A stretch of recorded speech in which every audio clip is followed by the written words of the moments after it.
암 환자는 일반적으로 심한 통증을 치료하기 위해 오피오이드 치료를 받는다. 종종 강렬하고 불능화할 수 없는 통증은 종양 자체의 압력으로 인해 발생한다. 다른 원인 중에서도 특정 치료 또는 면역계의 후속 변화로 인한 것일 수 있다. 오늘날 암은 가장 중요한 건강 문제의 하나다. 추정치에 따르면 매년 수백만 명의 사람들이 질병 때문에 사망한다. 또한 치료를 받는 암 환자의 약 40%가 통증을 경험한다. 하지만 불행히도 암 말기 단계에서는 이러한 종류의 통증은 환자의 약 80%에게서 나타난다. 이는 해결하기 어려운 복잡한 상황이다. 그리고 각 사람은 특정 치료법에 반응하며 종종 여기에는 강력한 약물이 포함되기도 한다. 현재 과학자들은 이 분야에서 진전해 보이며 조금씩 새로운 치료 지침을 설정해 나가고 있다. 오늘 글에서는 암 통증을 위한 오피오이드 치료에 관해 좀 더 자세히 살펴보도록 하자. 암 통증을 치료하는 방법 위에서 언급했듯이 암 통증 치료는 개인화되어야 한다. 따라서 의사는 암의 유형, 원인 및 통증 인식에 따라 각 환자에게 치료법을 적용해야 한다. 그러나 강도에 따라 암 통증을 치료하는 데에는 일반적인 패턴이 있다. 이 척도는 세계보건기구의 표준에 따라 진행된다. 다음의 약물 그룹은 통증 강도가 낮은 것부터 높은 것까지 순차적으로 적용된다. 아세트아미노펜 및 비스테로이드성 항염증약, 엔세이드과 같은 간단한 진통제는 경미한 통증이 있는 사람들에게 처방된다. 가장 흔한 약물은 이부프로펜과 나프록센이다. 치료의 두 번째 단계는 중등도 통증이 있는 환자를 위한 약한 오피오이드이다. 이 그룹은 코데인, 트라마돌 또는 디아이드로코데인을 사용한다. 의사는 매우 심한 통증에 강한 오피오이드를 처방한다. 그리고 치료에는 메타돈 또는 펜타닐이 포함될 수도 있지만 가장 일반적으로 사용되는 건 모르핀이다. 불행히도 환자의 절반 이상이 어느 시점에서 3단계 약물이 모두 필요하게 된다.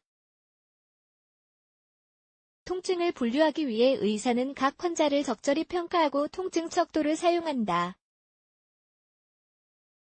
통증 척도는 통증의 다른 특성을 평가하여 경미한 상태와 견딜 수 없는 상태로 분류한다. 일반적으로 통증은 하나 이상의 메커니즘으로 인해 발생한다. 따라서 약물을 혼합하고 일치시켜야 할 수도 있다. 오피오이드 약물이란? 오피오이드 약물은 아편에서 획득한 약물이며 뇌수용체 또는 오피오이드 수용체에 작용한다. 이들은 중추 및 말초 신경계에 분포되어 있다. 이 약물이 하는 일은 그 수용체에 합류하고 신경 자극을 억제하는 것이다. 따라서 자극을 늦춤으로써 통증 전달을 막는다. 그러나 이러한 약물에는 수많은 부작용이 있다는 사실을 명심해야 한다. 우선, 모르핀과 같은 오피오이드의 대부분은 중독성이 있으며 의존성을 유발할 수 있다. 마찬가지로, 환자들은 피곤함과 쇠약해지는 느낌을 더 많이 가질 수 있다. 또 다른 위험은 호흡기의 우울증을 유발할 수 있다는 것이다. 따라서 의사는 복용량에 매우 주의를 기울여야 하며 사람들은 의료 감독하에 약물을 사용해야 한다. 암 통증을 위한 오피오이드 치료 2차 약물, 약한 오피오이드 위에서 지적한 바와 같이 이 단계에서 사용되는 가장 일반적인 약물은 트라마돌과 코데인이다.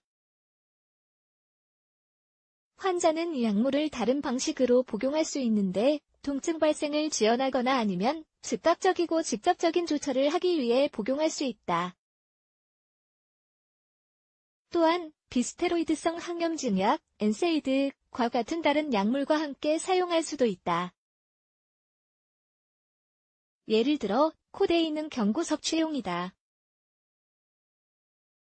그러나 간이나 신장에 문제가 있는 환자는 사용을 피해야 한다. 3차 약물, 강력한 오피오이드의 약물은 암 통증이 거의 견딜 수 없는 경우에 특히 적합하다.